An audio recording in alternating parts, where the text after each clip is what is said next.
Hello everyone, myself Kanchan Kairi, your social teacher from Gurukul Academy बम्बूरा। पिछले video में हमने आपका चैप्टर 1 ज्योग्राफी का चैप्टर 1 स्टार्ट किया था। We started chapter 1 geography of resources. Resources क्या होते हैं? रिसोर्सेज वो होते हैं जो हमारी बेसिक नीड को पूरा करते हैं और जिनको हम अलग अलग वेरियस फॉर्म में यूज़ करते हैं, वो कहलाते हैं रिसोर्सेज। अब रिसोर्सेज का हमारी लाइफ में बहुत ही इम्पोर्टेंस होती है और रिसोर्सेज को हम उनके डेवलपमेंट, उनके ओरिजिन, उनके डिस्ट्रीब्यूशन और उनकी रिन्यूएबिलिटी के अकॉर्डिंग उनको अलग अलग क्लासीफाई कर सकते हैं। रिसोर्सेज वैसे तो देखा जाए तो रिसोर्सेज मेनली 3 टाइप के होते हैं: नेचुरल, ह्यूमन और ह्यूमन मेड। उन्हीं नेचुरल रिसोर्सेज को हमने उनकी डिस्ट्रीब्यूशन, उनकी डेवलपमेंट, उनकी ओरिजिन और उनकी रिन्यूएबिलिटी यानी कि उनको हम फिर से रिन्यू करके यूज़ कर सकें, उसके अकॉर्डिंग हमने उसको क्लासीफाई किया था। और उनके डेवलपमेंट के अकॉर्डिंग उनको एक्चुअल रिसोर्सेज और पोटेंशियल रिसोर्सेज में हमने क्लासीफाई किया था। एक्चुअल रिसोर्सेज वो होते हैं जो आज प्रेजेंट टाइम में यूज़ हो रहे हैं, और पोटेंशियल रिसोर्सेज वो होते हैं जो कि अभी यूज़ ना हो के वो आने वाले फ्यूचर में यूज़ होंगे, क्योंकि अभी जो टेक्नोलॉजी है वो इतनी एडवांस नहीं हुई है। धीरे धीरे टाइम के साथ वो एडवांस होगी और इतने डेवलप हो जाएगी कि हम उनका फ्यूचर में यूज़ कर पाएंगे। अब उनके ओरिजिन के अकॉर्डिंग देखा जाए तो हमने इनको बायोटिक और अबायोटिक में बांटा था, डिवाइड किया था। बायोटिक वो होते हैं वो सारे resources, all the resources which are obtain from living organism are biotic resources. वो सारे रिसोर्सेज जो हमको लिविंग ऑर्गेनिज्म से मिलते हैं उनको हम बायोटिक रिसोर्सेज कहते हैं, जैसे कि like food from plants, fruits from plants, vegetables और सेरेल्स फ्रॉम प्लांट्स। वो सारे जो रिसोर्सेज हमको प्लांट से मिलते हैं वो बायोटिक का एग्जांपल है। फिश और अदर एनिमल्स जो बायोटिक रिसोर्सेज से प्रोडक्ट हैं। अबायोटिक रिसोर्सेज वो होते हैं जो कि हमको नॉन लिविंग बींग से मिलते हैं। All the resources which we get from non living beings are termed as abiotic resources.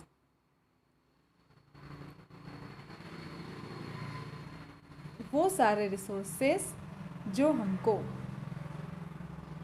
Non living being से मिलते हैं वो अबायोटिक रिसोर्सेज कहलाते हैं। अब बायोटिक और अबायोटिक में क्या डिफरेंस है, यहाँ आप देखिए कि all the resources which are obtain from living organism and all the resources which we get from non living beings termed as abiotic. ये लिविंग बींग से मिल रहे हैं और ये नॉन लिविंग बींग से मिल रहे हैं। इनका एग्जाम्पल है प्लांट्स रिसोर्सेज। जो प्लांट्स जो है वो रिसोर्सेज है जिनसे हमको सेरेल्स मिलते हैं, फ्रूट मिलते हैं, वेजिटेबल्स मिलते हैं। और इनका एग्जाम्पल्स है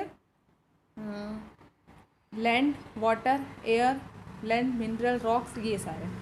सम of these resources are available in limited quantities. इनमें से कुछ रिसोर्सेज तो ऐसे हैं जो कि बिल्कुल ही लिमिटेड क्वांटिटीज़ में मिलते हैं। On the basis of their renewability, अब हम देखेंगे कि रिन्यूएबिलिटी के बेस पर कैसे हम उनको कैटेगराइज करते हैं। There are certain resources which can be renewed और replenished quickly, whereas others are not. Hence, these are classified as renewable and non-renewable resources. कि अगर रिन्यूएबिलिटी के अकॉर्डिंग देखा जाए तो कुछ रिसोर्सेज ऐसे होते हैं जो कि रिप्लेनिश्ड हो जाते हैं क्विकली, यानी कि रिप्लेनिश्ड यानी कि उनकी भरपाई हो जाती है जल्दी से, और कुछ की नहीं होती है। तो इसी के अकॉर्डिंग इनको रिन्यूएबल और नॉन रिन्यूएबल में डिवाइड किया गया, क्लासिफाइड किया गया। Renewable resources, the resources which get renewed or replenished quickly through natural process are called renewable resources. वो रिसोर्सेज जो कि क्विकली रिप्लेनिश्ड हो जाते हैं, उनकी भरपाई हो जाती है नेचुरल प्रोसेस से, उनको हम कहते हैं renewable resources. Some of these are unlimited in nature and can not be affected by human activities. इनमें से कुछ रिसोर्सेज ऐसे होते हैं जो नेचर में अनलिमिटेड होते हैं, जिनकी कोई लिमिट नहीं होती है और वो ह्यूमन एक्टिविटीज़ से उनको कोई भी फ़र्क नहीं पड़ता है। इनके एग्जांपल्स है solar energy, wind energy, tidal energy. Tidal energy जो हाइड्रो इलेक्ट्रिसिटी होती है वो hydro power. But the stock of resources, it means the amount of resources available for use, की वो अमाउंट जो यूज़ के लिए अवेलेबल है, सच एज जैसे कि soil, water and forest can be depleted if use them carelessly and recklessly. कि अगर हम उनका सही तरीके से यूज़ नहीं करेंगे, हम लापरवाही से इनका यूज़ करेंगे, लाइक सॉइल, वाटर, फॉरेस्ट, तो ये क्या होंगे, डिप्लीटेड हो जाएंगे, यानी कि कम हो जाएंगे, ख़त्म होने के टाइम लाइन पे आ जाएंगे ये similarly although water is an unlimited resources, इसी तरीके से देखा जाए तो वाटर जो है वो अनलिमिटेड रिसोर्स है, यानी वाटर बहुत सारा हमको दिखता है तो बहुत सारा है, लेकिन but with the storage and drying of water due to overuse, pollution of water and misuse of water bodies, it might become a scarce resource in future.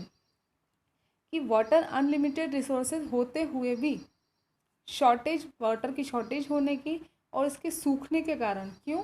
क्योंकि ड्यू टू ओवर यूज़, इसका बहुत ज़्यादा over use हो रहा है, water का pollutions हो रहा है, वाटर बॉडीज़ का मिसयूज़ हो रहा है, उसकी वजह से फ्यूचर में, आने वाले फ्यूचर में ये स्कैर्स यानी इसकी कमी हो जाएगी। अब आता है नॉन रिन्यूएबल रिसोर्सेज। रिन्यूएबल जिनका क्विकली से रिप्लेनिश हो पाए, और नॉन रिन्यूएबल क्या होगा? जस्ट उसका opposite. These are resources which have a limited stock, and once they get exhausted, it takes thousands of years to be renewed or replenished. कि ऐसे resources जिनका स्टॉक लिमिटेड है, कौन ऐसे रिसोर्सेज जिनका स्टॉक लिमिटेड है, and once they get exhausted, अगर एक बार वो ख़त्म हो गए, it take thousands of year to be replenish, उनको फिर से उनकी भरपाई होने में, उनकी क्षतिपूर्ति होने में हज़ारों साल लग जाएंगे। These resources can not be renewed with in the life span of human beings. एक इंसान की जो ह्यूमन बींग्स की जो लाइफ स्पेन है उसमें तो ये फिर से रिन्यू नहीं हो पाएंगे। So once exhausted they can not be renewed soon. तो इसलिए एक बार अगर ये एग्जॉस्टेड हो जाएंगे, यानी एक बार अगर ये ख़त्म हो गए, इनको आप फिर से रिन्यू बहुत जल्दी नहीं कर पाओगे। Like example coal, petroleum and natural gas. अब हम पढ़ते हैं डिस्ट्रीब्यूशन के अकॉर्डिंग हम इनको कैसे क्लासीफाई कर सकते हैं। On the basis of their distribution, there are some natural resources which are found everywhere. कुछ रिसोर्सेज ऐसे होते हैं जो हर जगह मिल जाते हैं, while some are found in particular areas. जबकि कुछ रिसोर्सेज ऐसे होते हैं जो किसी एक एरिया में ही मिलते हैं और दूसरी जगह पर वो नहीं मिलते हैं। Hence they can be classified as localised and ubiquitous resources respectively. और इसीलिए इनको हम लोकलाइज्ड एंड यूबिक्विटस रिसोर्सेज के रूप में डिवाइड करेंगे। अब लोकलाइज्ड रिसोर्सेज, लोकलाइज्ड नाम से पता चल रहा है, लोकल मतलब स्थानीय, है ना, कि लोकल रिसोर्सेज, लोकलाइज्ड रिसोर्सेज कौन से होंगे? These resources are found in a specific region such as mineral and oil. The distribution depend on various physical factors such as climate, terrain and altitude. कि वो रिसोर्सेज जो किसी specific region, किसी special area में मिलते हैं, जैसे कि मिनरल है, ऑयल है, और उनका जो डिस्ट्रीब्यूशन है वो अलग अलग फिजिकल फैक्टर पर डिपेंड करता है कि वहाँ का क्लाइमेट, वहाँ का एल्टीट्यूड, ये सब मिलाकर उन पे डिपेंड करता है वो रिसोर्सेज का मिलना। जैसे इनके एग्जांपल्स हैं minerals such as coal and iron are found in Bihar and Odisha. जैसे कि कोल और आयरन ये कहाँ मिलते हैं? बिहार और ओडिशा में। नेक्स्ट आता है आपका ubiquitous resources. Ubiquitous resources localise तो जो किसी स्पेसिफिक रीजन में मिले, और यूबिक्विटस जो हर जगह मिल जाए। These resources are found everywhere on the earth surface like air, water, sunlight etcetera. ये जो यूबिक्विटस रिसोर्सेज है वो एवरीवेयर, अर्थ के सरफेस में सब जगह मिल जाते हैं, जैसे एयर, वाटर और सनलाइट। एयर हर जगह मिलती है, वाटर हर जगह मिलता है, सनलाइट हर जगह मिलती है। अब हम पढ़ेंगे human made resources. Human made resources, the natural resources become useful resources when their original forms have been change. कि नेचुरल रिसोर्सेज यूजफुल रिसोर्सेज बन जाते हैं जब उनकी ओरिजिनल फॉर्म जो है वो क्या हो जाती है? चेंज हो जाती है। All the natural substances become a resource when human being change their original form with the help of their skill and technology. कि सारे के सारे जो नेचुरल सब्सटेंस जो हमको नेचर से मिलते हैं वो रिसोर्सेज बन जाते हैं जब ह्यूमन बींग्स उनकी ओरिजिनल फॉर्म से उनको चेंज कर देता है अपनी स्किल और अपनी टेक्नोलॉजी की हेल्प से। इसका एक एग्जांपल हम देख सकते हैं। For example iron ore in its natural form was not a resource. कि जो नेचुरल फॉर्म में जो आयरन ओर होता है वो एक रिसोर्सेज नहीं है, until and unless man learn to extract iron from, जब तक मैन ने उसमें से आयरन निकालना सीख नहीं लिया था। The technology developed and use by humans to do so is a human made resources. कि ये जो टेक्नोलॉजी डेवलप्ड हुई, ह्यूमंस ने जो यूज़ की, उसी को हमने ह्यूमन के जो यूज़ करने की जो टेक्नोलॉजी थी, उसका जो स्किल था, उसकी वजह से हमने उसको ह्यूमन को क्या बोल दिया, ह्यूमन मेड रिसोर्सेज। ये सारे जो टेक्नोलॉजी थी वो क्या हो गई, ह्यूमन मेड रिसोर्सेज। अब हम पढ़ेंगे, इसे आप अंडरलाइन करेंगे, the technology developed and use by humans to do so is a human made resources. अब आता है आपका human resources. The most important and relevant resource is human beings. It is the human beings who use their skill, knowledge, technology and labor to utilize the resource.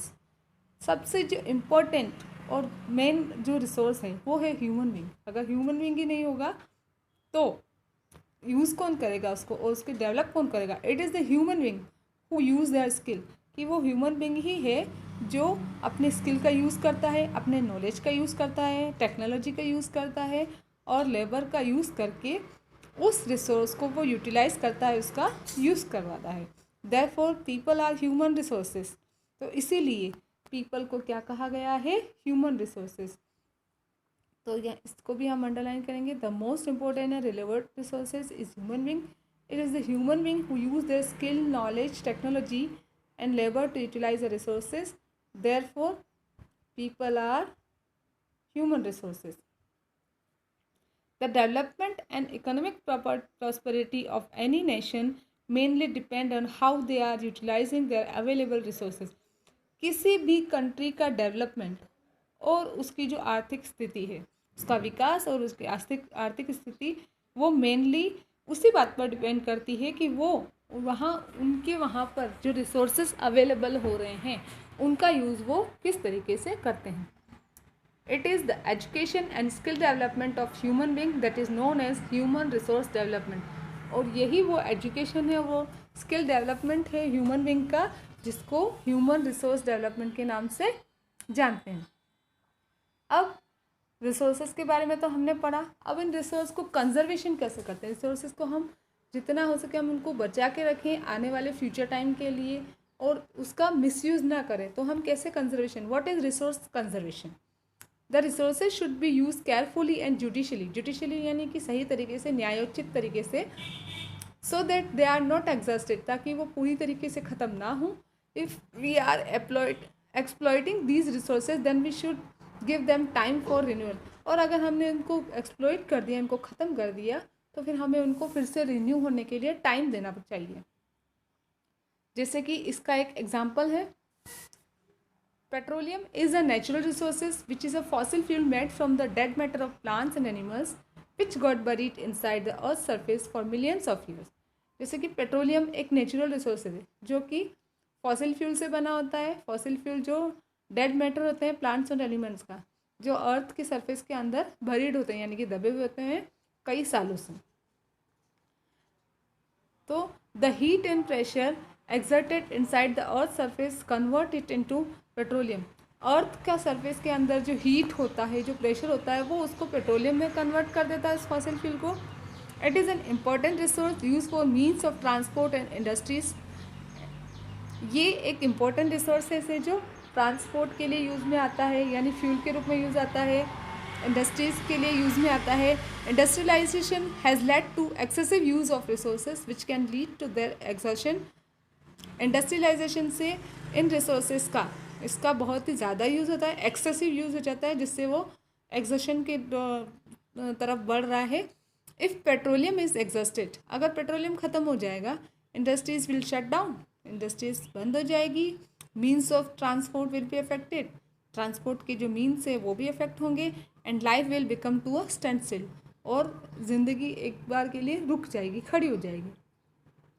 अब हम पढ़ते हैं sustainable development. Sustainable development क्या होता है? Sustainable development होता है कि रिसोर्सेज की क्वांटिटी को देखते हुए उनको कंजर्व करके फ्यूचर जनरेशन के लिए भी उनको बचा के रखना, कंजर्व करके रखना, ये कहलाता है sustainable development. When we balance the use of the resources with their availability, कि जब हम उसकी अवेलेबिलिटी के अकॉर्डिंग हम रिसोर्सेज के यूज़ में बैलेंस करेंगे and conserve them for future generation, आने वाली जनरेशन के लिए उसको बचा कर रखेंगे, कंजर्व यानी बचाना। This is called sustainable development. इसी को क्या कहा गया है? Sustainable development. तो इसको हम कह सकते हैं कि when we balance the use of resources with their availability and conserve them for future generation, this is called sustainable development. Our earth has gifted us with various natural resources, and hence it is our moral responsibility to see that we balance the use of resources for future. हमारी जो अर्थ है इसने हमको बहुत सारे natural resources का gift दिया है, और इसीलिए हमारी ये मोरल रिस्पॉन्सिबिलिटी बनती है, हमारी ये नैतिक जिम्मेदारी बनती है कि हम ये देखें कि हम इन रिसोर्सेज को फ्यूचर के लिए बैलेंस करके इनका यूज़ करें. For sustainable development we need to reduce consumption, recycle and reuse the products. और सस्टेनेबल डेवलपमेंट करने के लिए हमें ज़रूरत है कि हम उसका कम से कम यूज़ करें और फिर से उसे रिसाइकल करें और अगेन उसको रीयूज़ करें. It means 3R. Reduce the consumption of non renewable resources such as coal, petroleum etcetera should be reduced by using public transport and carpool to go to office और school. कि जो non renewable resources होते हैं जैसे कि कोल है, petroleum है, हम उनका कंजप्शन कम से कम करें और जहाँ तक हो सके हम पब्लिक ट्रांसपोर्ट का यूज़ करें. और अगर हम ऑफिस और स्कूल जा रहे हैं तो हम कारपूल का यूज़ करें. कारपूल मीन्स एक कार को दो या चार जने मिलकर हायर कर लेते हैं और सभी एक साथ मिलकर जाते हैं, तो कि वो उसमें फ्यूल तो कम लगता है और उन जो लोग जाते हैं उनका भी जो एक्सपेंस होता है, जो खर्चा होता है आने जाने का, वो भी कम हो जाता है. नेक्स्ट है आपका recycle. Certain products such as old newspaper, magazine can be recycled into paper. कुछ ऐसे प्रोडक्ट्स होते हैं जैसे कि पुराने न्यूज़पेपर है, पुराने अखबार है, पुरानी मैगजीन्स है, उनको आप रिसाइकल करके पेपर बना सकते हैं. देन है आपका reuse. Paper bags and cloth bags should be used. आपको पेपर बैग्स और क्लॉथ बैग यूज़ करने चाहिए so that we don't need a new bag every time we go to the market, ताकि हम जब भी मार्केट में जाएं हमको एक नए बैग की ज़रूरत ना हो. So this is the 3R. Recycle, reduce, recycle and reuse. अब हम सस्टेनेबल डेवलपमेंट के प्रिंसिपल्स समझेंगे कि सस्टेनेबल डेवलपमेंट के प्रिंसिपल्स क्या क्या होने चाहिए, क्या क्या होते हैं, हम क्या क्या कर सकते हैं सस्टेनेबल डेवलपमेंट करने के लिए. Number 1, reduce and minimise the depletion of natural resources. कि जो नेचुरल रिसोर्सेज है उनको कम होने से बचाने के लिए हो सके जितना उनका कम से कम यूज़ करें. All forms of life should be taken care of and should be respected. Life जितनी भी जिंदगियाँ हैं उनको हमको सबका ध्यान रखना चाहिए और सबका सम्मान करना चाहिए. वन, और attitude should change towards our environment. Environment के प्रति हमारा एटीट्यूड, हमारा रवैया चेंज होना चाहिए. And we should take care of air, soil, water etcetera. और हमें एयर, सॉइल, वाटर इन सब का टेक केयर करना चाहिए. टेक केयर मीन्स जितना हो सके इनका मिसयूज़ ना करें. All forms of life should be allowed to flourish on earth. That is we should conserve diversity existing on earth. कि सभी को अर्थ पर आगे बढ़ाने के लिए हमें उनको प्रेरित करना चाहिए ताकि हम उनको जो डाइवर्सिटी है हमारी अर्थ पर वो चलती रहे. The damage to natural environment system should be minimise. कि हमारी वजह से नेचुरल एनवायरनमेंट को जो नुकसान होता है हम उसको कम से कम होने दें.